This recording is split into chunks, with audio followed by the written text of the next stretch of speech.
Good evening. And ladies and gentlemen, so for today's video guys, tayo ay magluluto ng pancit with chicken. Actually, nagluto na po ako. Ito na po siya, oh.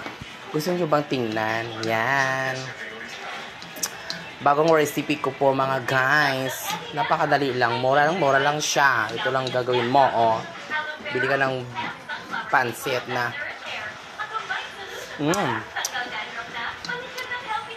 Yan lang. Tsaka, ito yung aking chicken curry na walang carrot at patatas. Minuto ko kanina tanghali. So, yes, mga Mars. Ganun lang po magluto. Ganyan. Actually, kanina pa to siya.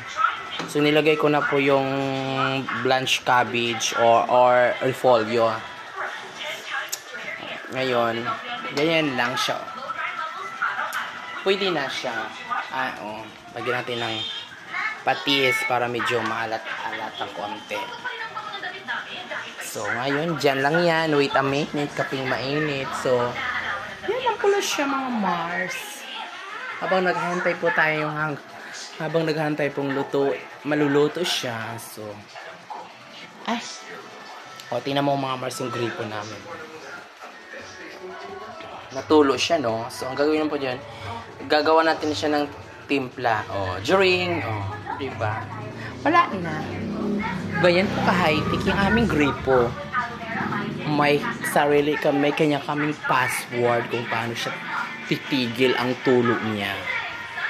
Diba? Kasi, kumbaga, binigyan siya ng way na hanggang doon siya. So, ngayon, ayan na. Medyo kumulo-kulo na siya, mga Mars. Diba? Masarap. Ganun lang po. Ito po yung pangmandali ang luto. Pancit.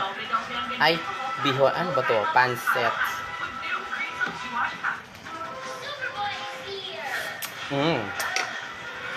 Yummy, yummy. So, ngayon lang po ang turo ko, mga Mars. So, bukas, pasok na naman tayo. So, that's all. Thank you for watching. Bye. Don't forget to subscribe my YouTube channel. Thank you so much. Have a nice day.